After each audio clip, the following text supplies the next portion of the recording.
लोग बात करेंगे नित्य कर्म पूजा प्रकाश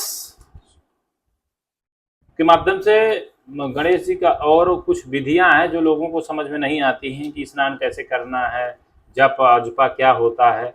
उनके विषय में एक छोटा सा सामान्य रूपरेखा हम लोग लेकर के चल रहे हैं और उसमें आप सभी के बीच लगातार प्रतिदिन एक नया ज्ञान की बात आपके बीच रखा जाएगा। पहले हम लोग गणेश जी महाराज का ध्यान करेंगे, ध्यान समझेंगे, उसके बाद आगे क्रम विधि पूरा समझेंगे। लंबोदरम परम सुंदरमेकदंतम रक्तांबरम त्रिनयनम परमं पवित्रम उद्याद्दिवाकर निभो ज्वलकांतिकांतम विघ्नेश्वरम सकल विघ्नहरम नमामि। गृहस्थ के नित्य कर्म का फल का कथन। अब हम बात करेंगे गृहस्थ के नित्य कर्म करने का जो फल मिलता है वो क्या मिलता है, उसके विषय में विस्तार से पूछे।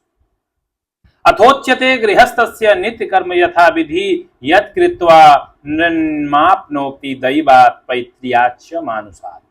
शास्त्र विधि के अनुसार गृहस्थ के नित्य कर्म का निरूपण किया जाता है, जिसे करके मनुष्य देव संबंधी, पितृ संबंधी और मनुष्य संबंधी तीनों ऋणों से मुक्त हो जाता है। जायमानो वै ब्राह्मण स्त्रीभिर ऋणवाजायते।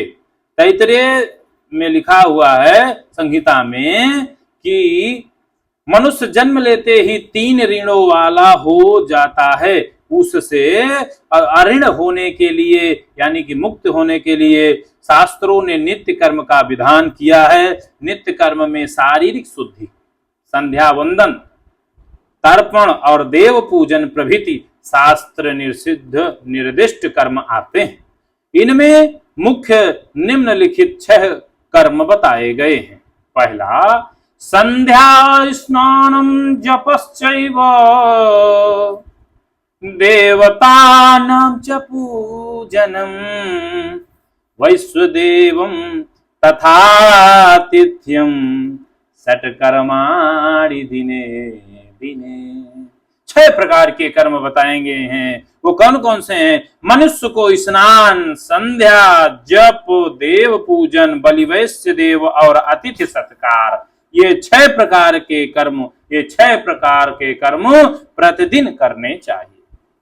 अब यहाँ पर एक बात समझनी है कि यहाँ स्नान शब्द स्नान के पूर्व के सभी कृत्यों के लिए उपलक्षक रूप में निर्दिष्ट है। पाठ्यक्रम दर्थ कर्मो बलियान के आधार पर प्रथम स्नान के पश्चात संध्या समझनी चाहिए। अब आगे बात करेंगे। प्रातः जब हम जागरण करते हैं, जागरण के पश्चात स्नान से पूर्व के स्नान के पहले के कृत्य क्या क्या हैं? तो प्रातः काल उठने के बाद स्नान से पहले पूर्व जो आवश्यक विभिन्न कृत्य हैं, जैसे शास्त्रों ने उनके लिए भी यह सुनियोजित इस विधान बताया है। जैसे गृहस्थ को अपने नित्य कर्मों के अंतर्गत स्नान के पूर्व के कृत्य भी शास्त्र निर्दिष्ट पद्धति से ही करने चाहिए, क्योंकि तभी वह अग्रिम 6 कर्मों के करने का अधिकारी होता है। अतएव यहाँ पर क्रमशः जागरण कृत्य एवं स्नान पूर्व कृत्यों का निरूपण किया जा रहा है। पहला, ब्रह्म मुहूर्त में जागरण करना। सूर्योदय से 4 घड़ी लगभग 1.5 घंटे पहले पूर्व ब्रह्म मुहूर्त में ही जागना चाहिए। इस समय सोना शास्त्र में निषिद्ध है। करावलोकन, आंखों के खुलते ही दोनों हाथों की हथेलियों को देखते हुए निम्नलिखित श्लोक का पाठ करें। पहला पाठ में कैसे बोलना है? कराग्रे वसते लक्ष्मी, कर मध्ये सरस्वती, कर मूले स्थितो ब्रह्मा, प्रभाते कर दर्शनम। हाथ के अग्रभाग में लक्ष्मी, हाथ के मध्य भाग में सरस्वती, हाथ के मूल भाग में ब्रह्मा जी निवास करते हैं। अतः प्रातः काल दोनों हाथों का अवलोकन करना चाहिए। ब्रह्म मुहूर्ते या निद्रा सा पुण्य क्षय कारणी ताम करोति द्विजो मोहात पाद कृच्छेण शुद्धति। ब्रह्म मुहूर्त की निद्रा पुण्य नाश करने वाली, उस समय जो भी कोई भी शयन करता है उसे इस पाप से छुटकारा पाने के लिए पाप कृच्छ नामक व्रत पाद कृच्छ नामक व्रत प्रायश्चित करना चाहिए। रोग की अवस्था में या कीर्तन आदि शास्त्र विहित कार्यों के कारण इस समय यदि नींद आ जाए तो उसके लिए प्रायश्चित की आवश्यकता नहीं होती है। अव्याधितम चेत स्वप्नम विहित कर्म श्रांते तुनो। भूमि वंदना, सैया से उठकर पृथ्वी पैर रखने के पूर्व पृथ्वी माता का अभिवादन करें और उन पर पैर रखने की व्यवस्था के लिए उनसे क्षमा मांगते हुए निम्न श्लोक का पाठ करें। समुद्र वसने देवी पर्वत स्तन मंडिते विष्णु पत्नी नमस्तुभ्यम पाद स्पर्शम क्षमस्व में। समुद्र रूपी वस्त्रों को धारण करने वाली पर्वत रूप स्तनों से मंडित भगवान विष्णु की पत्नी पृथ्वी देवी, आप मेरे पाद स्पर्श को क्षमा करें। इस प्रकार से प्रार्थना करना चाहिए। फिर है मंगल दर्शन। तत्पश्चात गोरोचन, चंदन, सुवर्ण, शंख, मृदंग, दर्पण, मणि आदि मांगलिक वस्तुओं का दर्शन करें तथा गुरु, अग्नि और सूर्य भगवान को नमस्कार करना चाहिए। माता पिता, गुरु एवं ईश्वर का अभिवादन, पैर हाथ मुख धोकर कुल्ला करें। इसके बाद रात का वस्त्र बदलकर आचमन करें। पुनः निम्नलिखित शास्त्रों को पढ़कर सभी अंगों पर जल छिड़कें। ऐसा करने से मानसिक ज्ञान, मानसिक स्नान हो जाता है। मानसिक शुद्धि का मंत्र है ओम अपवित्रः पवित्रो वा सर्वावस्थांगतोऽपि वा यस्मरेत् पुंडरीकाक्षं सभास्याभ्यंतर शुचि अति नीलघरश्यामं नलिनाय लोचनम स्मरामि पुंडरीकाक्षं तेन स्नातो भवाम्यहं। रोचनं चंदनं हेमं मृदंगं दर्पणं मणिं गुरुमग्निं रविं पश्येत् नमस्येत् प्रातरेव हि उत्थाय पश्चिमे यामे रात्रिवासा परित्यजेत् प्रक्षाल्य हस्तपादास्यान् युपस्पृश्य हरिं स्मरेत्। तो इस प्रकार से इसके बाद मूर्तिमान भगवान, माता पिता एवं गुरुजनों का अभिवादन करें। फिर परम पिता परमात्मा का ध्यान करें।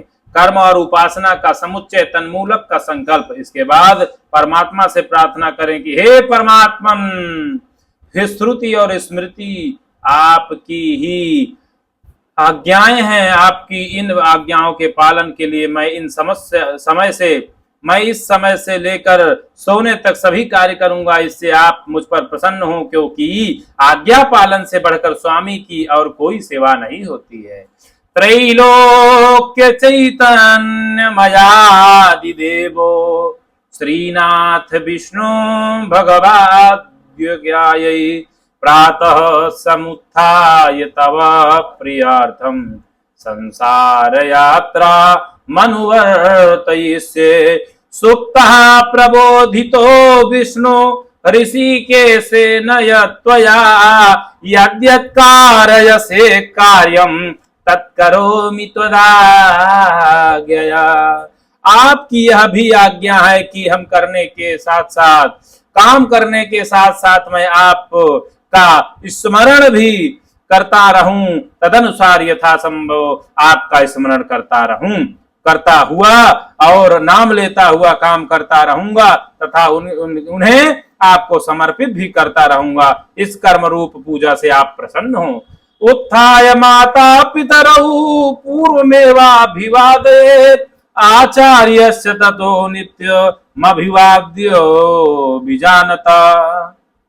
इस प्रकार से आप लोगों को समझना है। तो ये थी 3 प्रकार की चीजें जो मैंने आपको बताई। अगले दिन मैं बताऊंगा जप अजपा क्या होता है, क्या विधि है। तो इस अगर आप पूरा नियम विधि सीखना चाहते हैं, कैसे किससे आदर पूर्वक क्या करना है, तो आप मेरे वीडियो को देखिए। आपको इसकी बहुत भरपूर जानकारी मिलेगी और शुद्ध शास्त्रों की जानकारी देने में हम पूर्ण प्रयास कर रहे हैं। या बालक हो, बालिका हो, गुरु हो, मित्र हो, साथी हो, अपने लोगों के बीच कैसे बैठना है, क्या विचार रखना है, इन सब विषयों को विस्तार से जानकारी हम लगातार अपने YouTube चैनल के माध्यम से देते रहेंगे। धन्यवाद। चैनल को सब्सक्राइब करिए, वीडियो को शेयर करिए। यह मैं बिल्कुल नहीं कहूंगा क्योंकि ये आपकी इच्छा पर है। धन्यवाद।